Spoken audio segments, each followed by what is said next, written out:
Hello and welcome to our first episode of the Rally the Creed podcast by The Ones Who Came Before. I'm your host Ashley, and here with me today is Col, the creator of The Ones Who Came Before. Hi everyone, thanks for having me, Ash. No problem. So for our first episode, I thought what better place to start than at the beginning.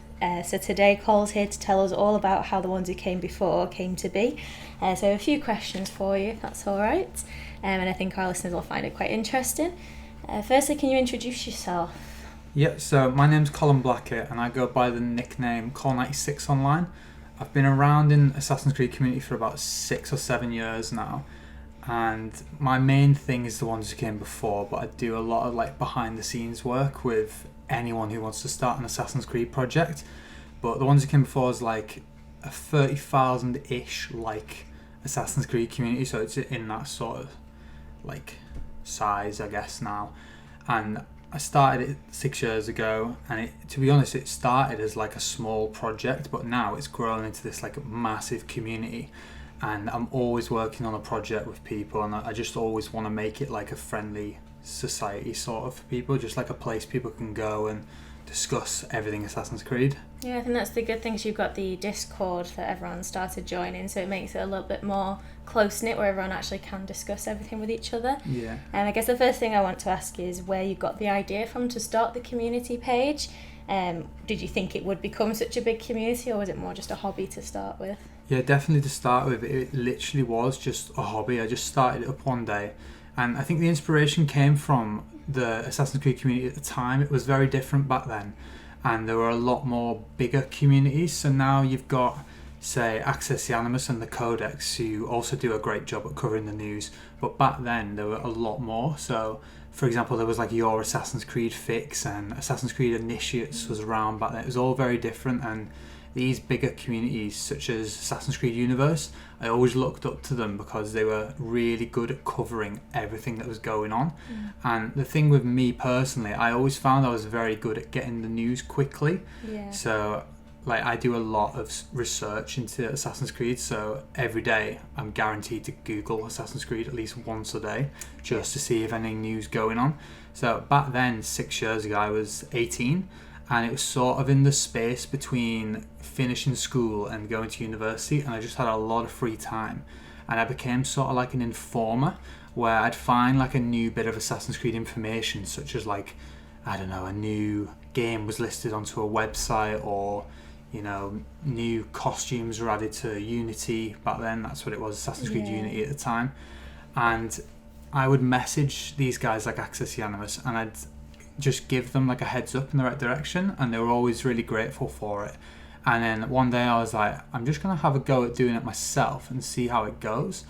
And obviously to start with, it's very difficult. You have to put a lot of time and effort into growing it, and you're just shouting into the darkness and hoping someone will acknowledge you and see you.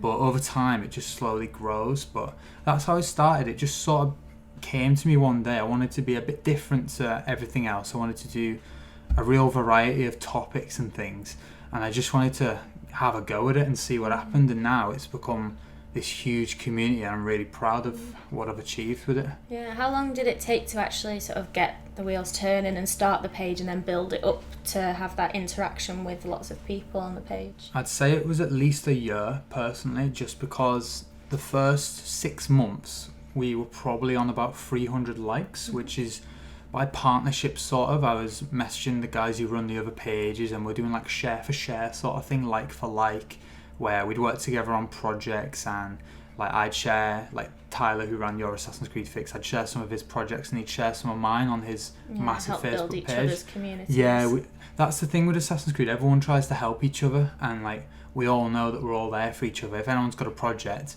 we just message each other, and we'll always support each other. And that's one of the foundation. You can't do it on your own. You need help, is one of the things. And how difficult has it been to maintain a community this size? Has it been easy enough to do, or has that been a tricky thing to keep constant content flowing out to the community? Yeah, I mean, every now and then you do hit a dead end. You're like, I've done this for so long, where do I go next? But I just sit down, take a little bit of time away, and that's perfectly normal. All content creators, they hit a wall every now and then. You do have to just sit and refresh. Yeah, look for something outside the box. Yeah, just have a little think about what you can do to be a bit different.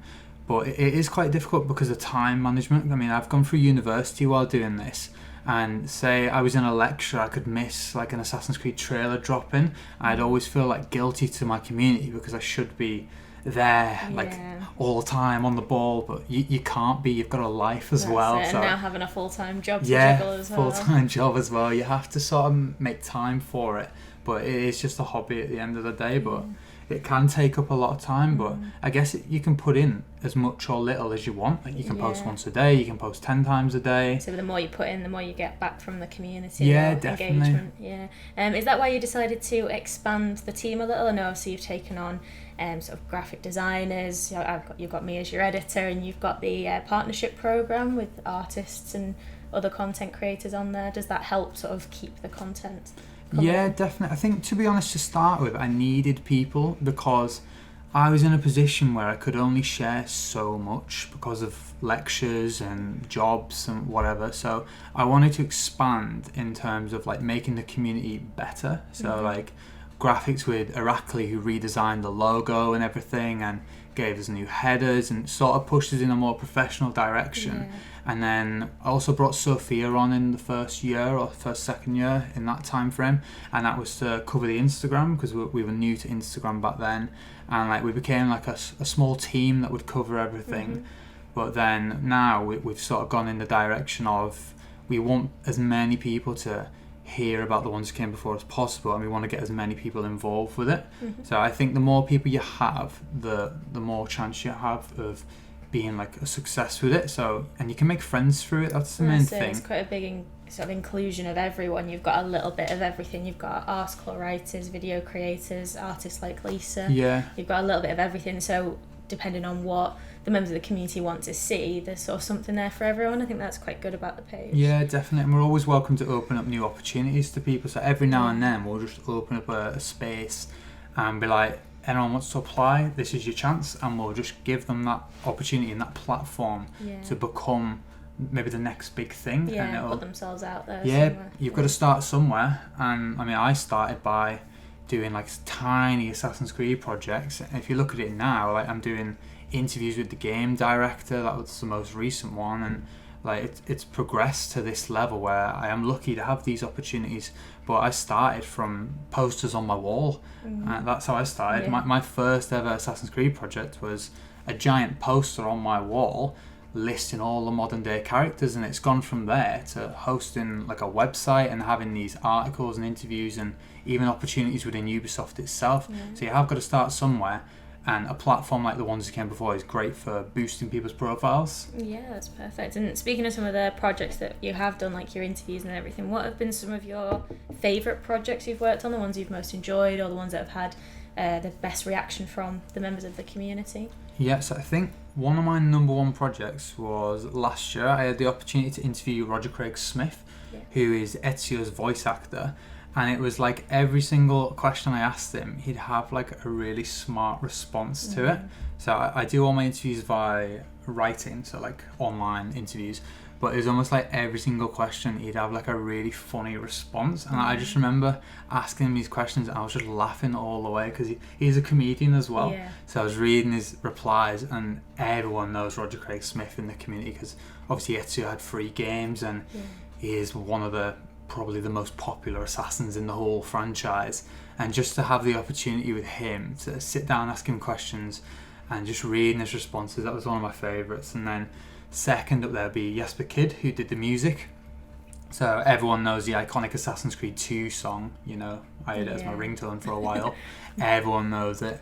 And just to have the opportunity with him as well, just to sit down and discuss the music.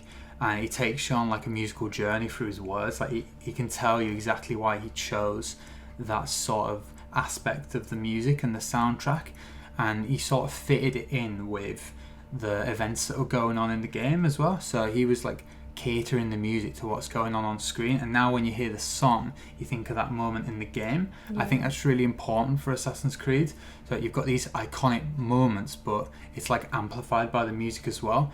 And just to have the opportunity with Jesper was amazing because he's such like a talented artist. So that was really cool. Yeah, perfect. And obviously you've done a lot of work with Ubisoft themselves. Are there any sort of particular things that stand out that are sort of the most exciting things you've done with Ubisoft? Yeah, so I think I've had a lot of opportunities with Ubisoft. I've been incredibly lucky with them. For some reason, like, they've given me these chances. And it started really from Justin Kruger, who was one of the community developers. And like the first ever Ubisoft project I did with the company was when Justin brought me on to, like, we used to have these Assassin's Creed Twitch streams. So we would play the game together on the online co-op mode, and an audience could be watching it. So every week they'd bring on another community member, and hundreds of people would watch, and that was like my breakthrough really in the community. It was me and Justin playing Assassin's Creed Unity, and I remember being so nervous to play in front of all my friends and the Assassin's Creed community and be like, oh god, I hope I'm not rubbish. And like we ended up like being really good in the end. Like as a team, we're both really stealthy and playing through this mission, because in the Unity co-op you have the 4 assassins all in different colours, and you're all playing the online thing. And me and Justin, like, because we could like talk to each other on the Twitch, we were like directing each other through windows and stealth assassinating people, and that was really cool because loads of people saw me. I remember #UbiCol was trending in the Twitch chat, and that was really funny to see, because like I was 18 and this was like my dream to be like involved with Ubisoft, and that was like my first opportunity, and it came after like 3 months of running a Facebook page. And now, like, probably like on a bigger scale, being invited to events such as the Assassin's Creed movie premiere. So I remember the team over at Ubisoft invited me down to London to meet the guys who were running the Assassin's Creed movie premiere. So I went down there. I wasn't sure what to expect at first because I didn't know that much about the film. It was sort of like hush-hush at the time. And I went down, I met Dom, who's the Assassin's Creed community manager now, and we went down there and we met Justin Kruger, who's the director of the Assassin's Creed movie, and Amar Azazia, who was there as well. He's head of transmedia, I think he is now. He's moved position. But we were there and we watched the first 20 minutes, and it had never been seen by anyone before outside of the company. And what I was doing there was I was invited as like a journalist, and I was there writing all about what I was seeing, how I felt it fit the brand, and just to get that like opportunity. Like, I think I was the only like actual community member there at the time. Everyone else was like Kotaku and Games Radar, all these big news outlets. It's quite a big opportunity for you as like that's it. It was huge, to be honest, and like to be there as like, I think I was 19, 20 or something, but to be there like with all these journalists and like taking notes and doing exactly the same as them, that was such a great opportunity, and to meet everyone directly involved with the film as well. So I think I've been really lucky with the company, but that's one of my highlights. Yeah, and I guess obviously one of the big things that you've done through Ubisoft was your time as a star player. You had quite a lot of opportunities there and a lot of good experiences. If you want to tell us a bit about sort of your highlights from your time as a star player. Yeah, definitely. So I was a 2016 Ubisoft star player, and that basically is where the company recognises people for their achievements within a community. So that can be like content creators, it can be people who like design art and sort of thing. It's a real variety of things people get selected for, but mine was like a community star player for running the Once Again Before. And the main opportunity there was when I got to go to Germany as a Ubisoft star player to Gamescom, which is like the big gaming event. And I went there with all the other fans, met loads of people. It was really incredible because when we were there, we were treated like VIPs. So as soon as you arrive in Cologne, they meet you straight away and they take you to your room and everything, and you're just given this like amazing experience in another country, and everything's paid for as well. I've never had anything like that, and they treat you so well, and it was just a fantastic opportunity. And it was actually my first time abroad, so like experience more than one way. Well, I'd been to France, but like first time like on a plane. But it was so cool to like go across and attend the event, and again meet people from the company. And I met Gabe Graziani, who's one of the Assassin's Creed community developers, and Rick Bower, the famous cosplayer, he was there as well. And loads of community members were there, like Rhino the Bouncer, who I said earlier is the Codex, and Marco from Access the Animus was there, and loads of different community members were there, but we're all there for the same reason. We were there to enjoy Ubisoft, and like we're all in the Ubisoft section, and we're like trying the new games that hadn't been released yet, so like beta versions, and they take you out for dinner and everything, and they just look after you for I think it was 4 days we went for or something.